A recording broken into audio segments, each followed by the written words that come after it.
차가운 가을 바람이 모스크바의 붉은 광장을 쓸고 지나갔다. 형형색색의 양파 모양 돔을 자랑하는 성 바실리 대성당은 그 우스꽝스러운 아름다움에도 불구하고 어딘지 모르게 위압적이었다. 22살의 미술학도 엘레나 엘랴 볼코바는 두꺼운 스케치북을 무릎에 올린 채 크렘린 벽 아래 늘어선 인파 너머 미동도 없이 서 있는 근위병을 물끄러미 바라보았다. 저 딱딱한 인형들은 도대체 뭘 위해 저러고 서 있는 걸까? 엘리아는 혼잣말처럼 중얼거렸다.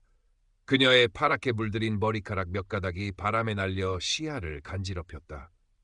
그녀의 눈에 비친 근위병들은 감정 없는 로봇 혹은 관광객들의 카메라 세례를 위한 잘 훈련된 배경 소품에 불과했다. 그들의 칼 같은 제복, 강철 같은 부동자세, 이따금씩 보여주는 정교한 교대식은 분명 인상적이었지만 엘리아에게는 그 모든 것이 공들여 연출된 연극처럼 느껴졌다. 전통이라는 이름 뒤에 숨겨진 공허함, 어쩌면 위선까지도. 그녀는 그 이면을 포착하고 싶다는 강한 예술적 충동을 느꼈다. 낡은 가죽 가방에서 연필과 지우개를 꺼내는 그녀의 손길이 바빠졌다. 며칠 동안 엘리아는 모스크바 시내를 돌아다니며 연출된 순간들을 찾아 헤맸다. 고리키 공원의 한가로운 풍경 속에서도 구경백화점 구매의 화려함 속에서도 그녀의 시선은 종종 제복 입은 건위의 상징들을 향했다. 그들이 보여주는 경직된 모습과 그들을 대하는 시민 혹은 관광객들의 미묘한 관계들을 스케치북에 담았다. 하지만 가장 그녀의 흥미를 끈 것은 역시 크렘린 주변의 근위병들이었다. 그들의 존재 자체가 하나의 거대한 물음표처럼 느껴졌다. 좀 더 진짜 모습을 보고 싶어. 붉은 광장의 소란스러움에서 벗어나 엘리아는 알렉산드롭스키 정원 알렉산드롭스키 사대 한적한 구역으로 발길을 옮겼다. 관광객들의 발길이 뜸한 곳, 그곳에도 어김없이 한 명의 근위병이 보초를 서고 있었다. 데니소프 상병. 그의 흉장의 이름표는 햇빛에 반사되어 잘 보이지 않았지만 엘리아는 나중에 다른 관광객의 카메라 줌을 통해 그의 이름을 확인할 수 있었다. 그는 유난히 빳빳한 자세로 서 있었고 그 완벽함이 오히려 부자연스러워 보였다. 엘리아는 적당한 거리를 두고 자리를 잡았다. 스케치북이 다시 펼쳐졌다. 연필심이 사각거리며 종이 위를 미끄러졌다. 데니소프 상병은 처음에는 엘리아의 존재를 전혀 의식하지 않는 듯했다. 그의 시선은 허공의 한 점에 고정되어 있었고 미세한 움직임조차 허용하지 않으려는 듯 굳어 있었다. 엘리아는 그의 얼굴 윤곽, 제복의 주름, 총을 쥔 손의 긴장감까지 세밀하게 관찰하며 빠르게 손을 돌렸다. 좀 더 가까이 그의 눈빛을, 그 가면 뒤에 숨겨진 무언가를 보고 싶었다. 그녀는 자신도 모르게 조금씩, 아주 조금씩 그에게 다가서고 있었다. 그 순간 데니소프 상병의 눈썹이 미세하게 꿈틀했다. 목소리는 없었지만 그의 시선이 아주 잠깐 엘리아에게 머물렀다가 다시 정면으로 향했다. 그 짧은 순간에 담긴 것은 차가운 경고였다. 엘리아는 움찔했지만 동시에 묘한 오기가 발동했다. 예술가를 이렇게 대하다니, 내가 뭘 어쨌다고. 그녀는 더욱 대담하게 그의 얼굴을 스케치하기 시작했다. 그의 굳게 담은 입술, 흔들림 없는 눈동자, 그 모든 것이 그녀의 도전의식을 자극했다. 근처 벤치에 앉아있던 노년의 신사 아르투르 이바노비치가 엘리아의 행동에 눈살을 찌푸리며 나지막이 헛기침을 했다. 반면 옆에서 쉴 새 없이 스마트폰을 만지작거리던 젊은 여성 크세니아, 크슈샤, 페트로바는 흥미롭다는 듯 입가에 미소를 머금은 채 엘리아와 근위병을 번갈아 쳐다보며 몰래 촬영하기 시작했다. 대박 틱톡 각인데?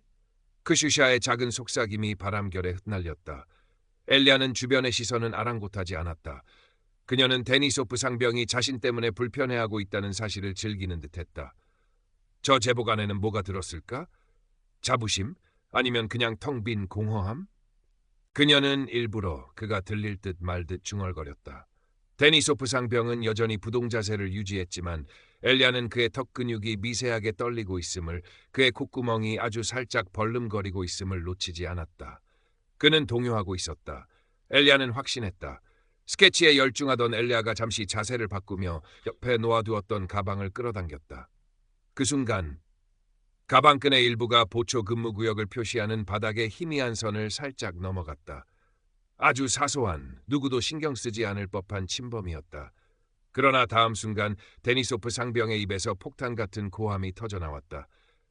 정지. 신성한 근무지를 침범했다. 즉시 물러서. 그의 목소리는 이전의 침묵이 거짓말이었던 것처럼 우렁찼고 날카로웠다. 주변의 모든 소음을 압도하며 알렉산드롭스키 정원의 평화를 갈랐다. 엘리야는 물론 아르투르 이바노비치와 크슈샤 그리고 멀찍이 있던 몇몇 관광객들까지 모두 깜짝 놀라 숨을 죽였다. 크슈샤의 스마트폰 카메라는 그 극적인 순간을 놓치지 않고 담아내고 있었다. 엘리야는 심장이 철렁 내려앉는 것을 느꼈지만 고지어 끓어오르는 분노와 부당함의 얼굴이 붉어졌다. 고작 가방끈이었다. 그것도 모르고 살짝 넘어간 것뿐인데 마치 자신이 중죄라도 저지른 것처럼 고함을 치다니. 뭐라고요? 고작 가방끈인데요. 그리고 누가 침범했다는 거예요? 이게 그렇게 소리 지를 일이에요? 엘리야의 목소리도 날카롭게 맞받아쳤다. 그녀는 스케치북을 진 채 자리에서 벌떡 일어섰다. 데니소프 상병은 엘리야의 항변을 무시했다. 그의 얼굴은 분노로 뻣뻣하게 굳어 있었지만 애써 근위병의 무표정을 유지하려 애쓰는 모습이 역력했다. 규정 위반이다. 당신 같은 무례한 관광객들 때문에 우리의 신성한 임무가 방해받는 거다. 즉각 사과하고 이곳에서 떠나라. 사과요? 제가 왜요? 당신이야말로 사람 겁주는 게 임무인가요? 그 잘난 전통이라는 게 고작 이런 겁니까? 엘리야는 물러서지 않았다. 그녀의 눈빛은 이제 데니소프 상병의 제복이 아닌 그 뒤에 숨은 오만함을 꿰뚫어 보고 있었다. 사태는 걷잡을 수 없이 악화되고 있었다. 엘리야의 직설적인 도전에 데니소프 상병은 이성을 잃기 직전처럼 보였다. 그의 눈빛은 이미 근무 중인 근위병의 것이 아니었다. 개인적인 모욕감과 분노로 번들거렸다. 그는 엘리야의 태도가 자신의 권위뿐 아니라 러시아 근위대의 명예에 대한 정면 도전이라고 판단한 듯했다. 그는 허리춤의 무전기를 신경질적으로 움켜쥐었다. 여기는 알렉산드롭스키 정원 제3초소. 공공질서 문란 행위 발생. 민간인이 공격적인 태도로 근무 방해 중. 즉시 지원 바란다. 그의 목소리는 다급함과 분노로 떨리고 있었다. 크슈샤는 이 모든 상황을 흥분된 표정으로 촬영하고 있었다. 그녀의 스마트폰 화면에는 데니소프 상병의 경강된 모습과 엘리야의 당당한 반박, 그리고 어쩔 줄 몰라 하는 아르투르 이바노비치의 모습까지 생생하게 담기고 있었다. 아르투르 이바노비치는 안절부절 못하며 엘리야에게 다가가 작은 목소리로 속삭였다. 아가씨, 제발 그만해요. 저 사람들은 군인이라고요. 일이 커지면 어쩌려고 그래요. 하지만 엘리야는 그의 말을 들은 채도 하지 않았다. 그녀는 오히려 주변에 모여든 사람들을 향해 외쳤다. 여러분도 보셨죠? 제가 뭘 그렇게 잘못했습니까? 이 근위병이 지금 제게 협박을 하고 있다고요. 몇 분 지나지 않아 요란한 발소리와 함께 경찰관 2명과 그들보다 계급이 높아 보이는 근위대 하사관 1명이 현장에 도착했다. 하사관의 이름은 오를로프라고 했다.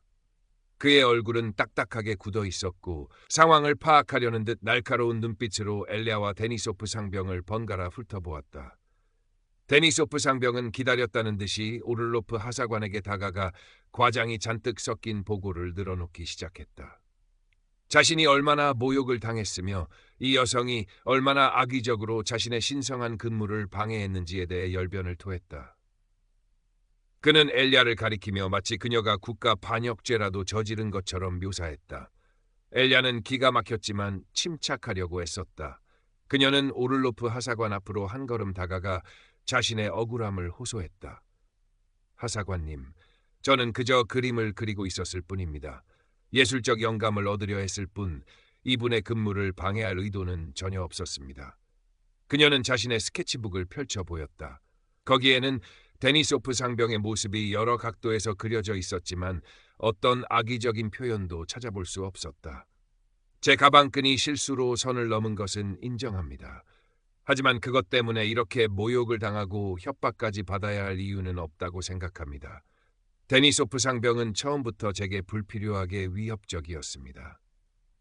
오를로프 하사관은 엘리야의 말과 스케치북을 잠자코 살펴보았다. 그의 표정에서는 어떤 감정도 읽을 수 없었다.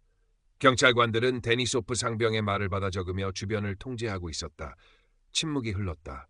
모두가 하사관의 다음 말을 기다리고 있었다. 그때 크슈샤가 망설임 끝에 앞으로 나섰다.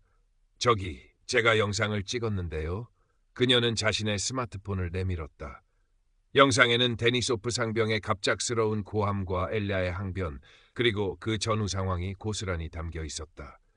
데니소프 상병의 얼굴이 하얗게 질리는 것이 보였다. 오를로프 하사관은 크슈샤에게서 스마트폰을 건네받아 영상을 꼼꼼히 확인했다. 영상을 보는 동안 그의 미간이 살짝 좁혀졌다. 영상이 끝나자 아르투르 이바노비치도 용기를 내어 조심스럽게 입을 열었다.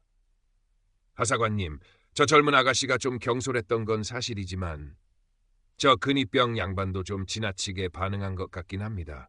처음부터 너무 쌀쌀 맞았어요. 오를로프 하사관은 스마트폰을 크슈샤에게 돌려주고 경찰관들과 짧게 몇 마디 의견을 나누었다. 그리고는 천천히 데니소프 상병에게로 시선을 돌렸다. 그의 눈빛은 차갑고 단호했다. 데니소프 상병. 하사관의 낮은 목소리가 정적을 갈랐다. 상황 보고는 잘 들었다.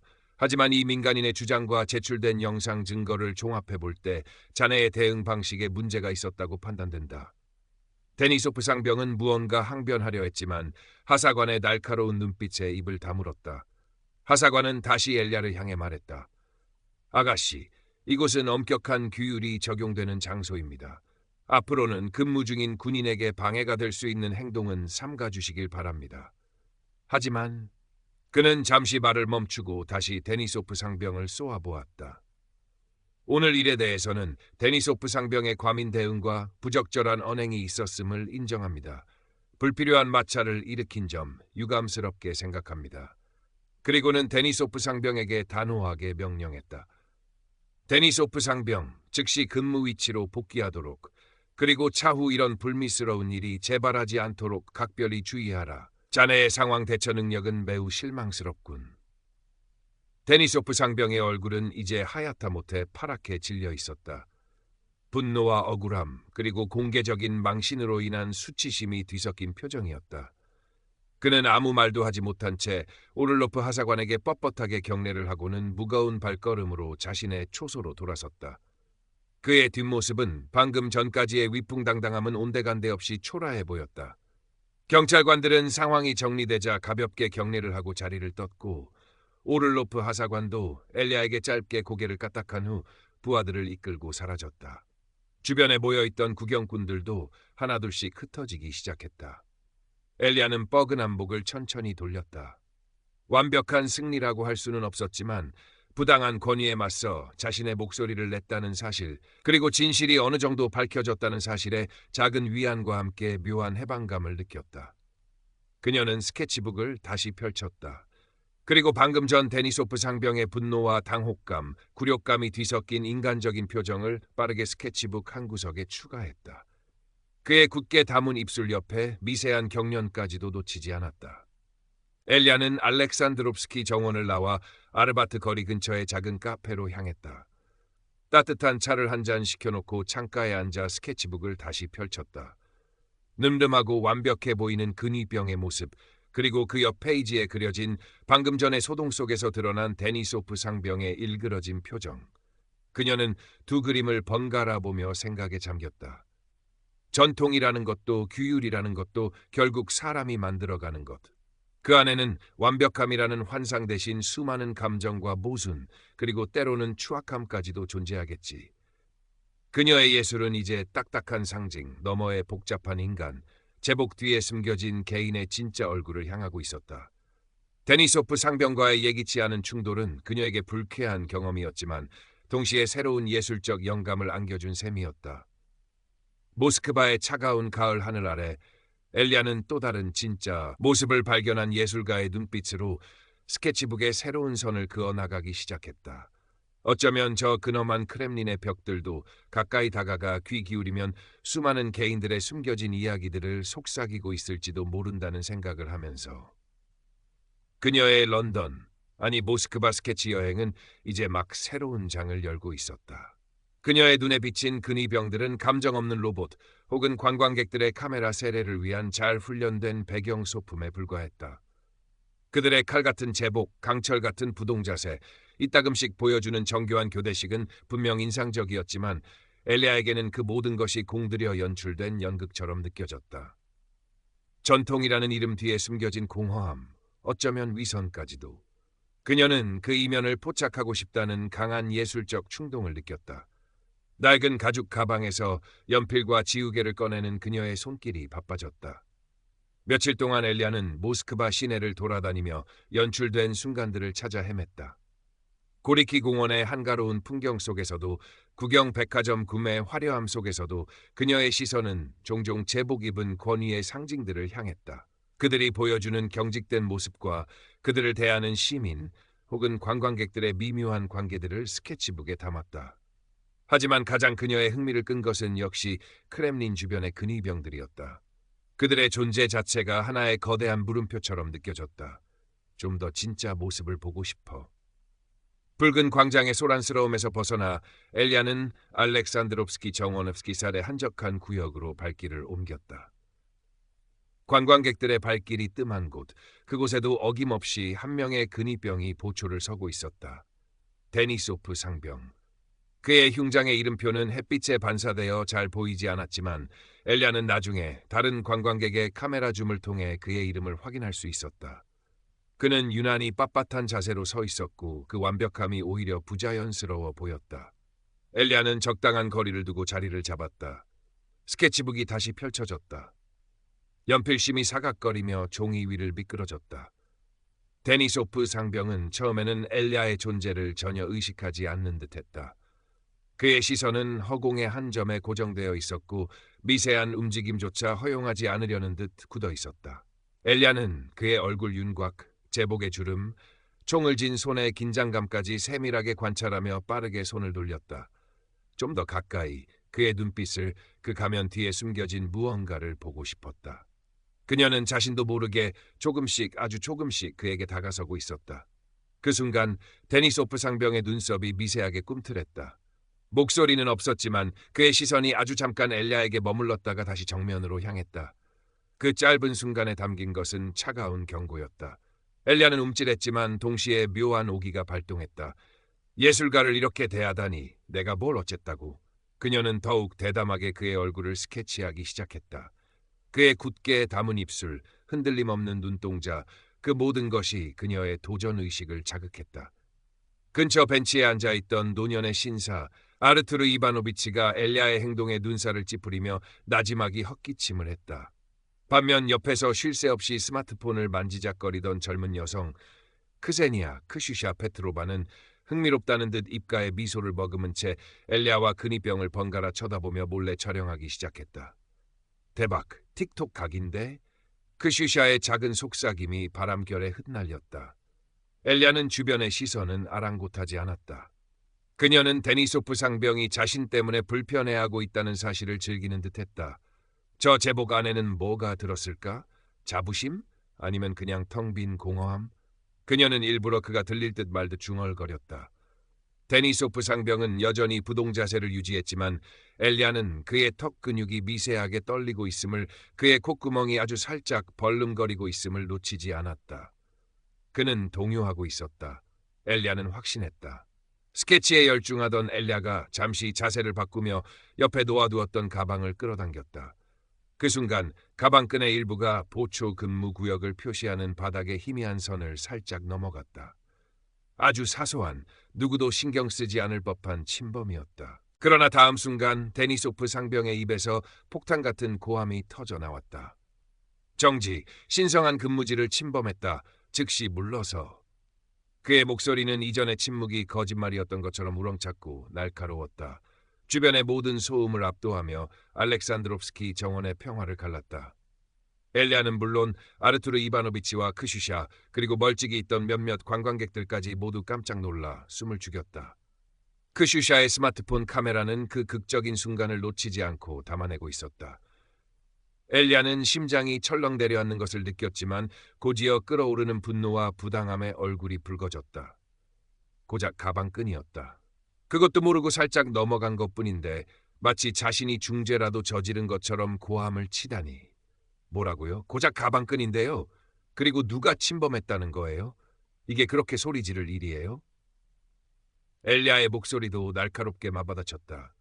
그녀는 스케치북을 진 채 자리에서 벌떡 일어섰다. 데니소프 상병은 엘리아의 항변을 무시했다. 그의 얼굴은 분노로 뻣뻣하게 굳어 있었지만 애써 근위병의 무표정을 유지하려 애쓰는 모습이 역력했다. 규정 위반이다. 당신 같은 무례한 관광객들 때문에 우리의 신성한 임무가 방해받는 거다. 즉각 사과하고 이곳에서 떠나라. 사과요? 제가 왜요? 당신이야말로 사람 겁주는 게 임무인가요? 그 잘난 전통이라는 게 고작 이런 겁니까? 엘리야는 물러서지 않았다. 그녀의 눈빛은 이제 데니소프 상병의 제복이 아닌 그 뒤에 숨은 오만함을 꿰뚫어 보고 있었다. 사태는 걷잡을 수 없이 악화되고 있었다. 엘리야의 직설적인 도전에 데니소프 상병은 이성을 잃기 직전처럼 보였다. 그의 눈빛은 이미 근무 중인 근위병의 것이 아니었다. 개인적인 모욕감과 분노로 번들거렸다. 그는 엘리야의 태도가 자신의 권위뿐 아니라 러시아 근위대의 명예에 대한 정면 도전이라고 판단한 듯했다. 그는 허리춤의 무전기를 신경질적으로 움켜쥐었다. 여기는 알렉산드롭스키 정원 제3초소. 공공질서 문란행위 발생. 민간인이 공격적인 태도로 근무 방해 중. 즉시 지원 바란다. 그의 목소리는 다급함과 분노로 떨리고 있었다. 크슈샤는 이 모든 상황을 흥분된 표정으로 촬영하고 있었다. 그녀의 스마트폰 화면에는 데니소프 상병의 격앙된 모습과 엘리야의 당당한 반박, 그리고 어쩔 줄 몰라하는 아르투르 이바노비치의 모습까지 생생하게 담기고 있었다. 아르투르 이바노비치는 안절부절 못하며 엘리야에게 다가가 작은 목소리로 속삭였다. 아가씨, 제발 그만해요. 저 사람들은 군인이라고요. 일이 커지면 어쩌려고 그래요. 하지만 엘리야는 그의 말을 들은 채도 하지 않았다. 그녀는 오히려 주변에 모여든 사람들을 향해 외쳤다. 여러분도 보셨죠? 제가 뭘 그렇게 잘못했습니까? 이 근위병이 지금 제게 협박을 하고 있다고요. 몇 분 지나지 않아 요란한 발소리와 함께 경찰관 2명과 그들보다 계급이 높아 보이는 근위대 하사관 1명이 현장에 도착했다. 하사관의 이름은 오를로프라고 했다. 그의 얼굴은 딱딱하게 굳어 있었고 상황을 파악하려는 듯 날카로운 눈빛으로 엘리야와 데니소프 상병을 번갈아 훑어왔다. 데니소프 상병은 기다렸다는 듯이 오를로프 하사관에게 다가가 과장이 잔뜩 섞인 보고를 늘어놓기 시작했다. 자신이 얼마나 모욕을 당했으며 이 여성이 얼마나 악의적으로 자신의 신성한 근무를 방해했는지에 대해 열변을 토했다. 그는 엘리야를 가리키며 마치 그녀가 국가 반역죄라도 저지른 것처럼 묘사했다.